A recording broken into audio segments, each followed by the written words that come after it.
I know that after my last video about commas, you guys were just dying for more information. And I just want to please my viewers, so here we go. Commas, part 2. Let's look at some more fascinating rules. You want to add a comma to the end of a sentence when separating contrasting elements. For example, my history teacher was unorganized, not dumb. Since not dumb is a contrast from unorganized, we're going to put a comma before it. Alright.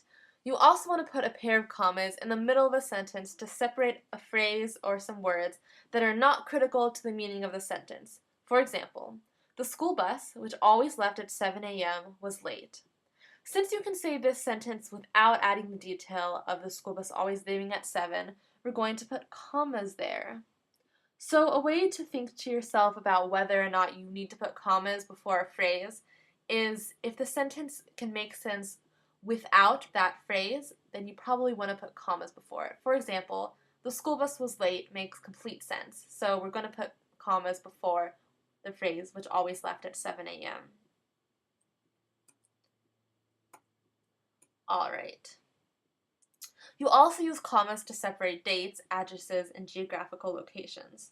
So, on February 4th, 2013, in the Bay Area, California, Jenna made a video about commas. So you want a comma separating the day of the year from the actual year, and then you want a comma separating the year from the rest of the phrase. And you always use commas separating cities and states. So the Bay Area isn't actually a city. But if I were to have said Sacramento, California, I would have used a comma. And then again, you want to use a comma after that state to separate the rest of the phrase.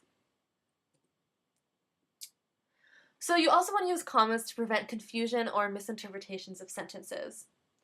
A lot of the times this is used with names, but it can also be used if you just don't think that what you're talking about in your sentence is clear without a comma. So, to Rachel Berry, Finn Hudson was the perfect man. Now, if we did not have this comma right here, one might read it as, to Rachel Berry, Finn Hudson was the perfect man. And they might think that Rachel was a girl with 2 middle names and 1 last name, and that would be incorrect. So you also use commas to alternate between discourse and quotation. I touched on this as well in my quotations video if you guys want to take a look at that. But, for example, for all you Downton Abbey fans, Daisy screeched to Miss Patmore, that's the discourse, and we're entering the dialogue. I think I burned the food. So you want to put a comma separating the dialogue from the discourse. Possibly the most important rule of commas is to use a comma when addressing a person. There's a very big difference between let's eat, comma, grandma, where you're clearly saying to your grandmother that you want to have a meal with her, and let's eat grandma, because that somewhat suggests cannibalism, and that's not good. So that comma is very necessary. Again, I encourage you guys to practice these rules by creating your own sentences like I recommended before, because that is really the best way to learn these rules.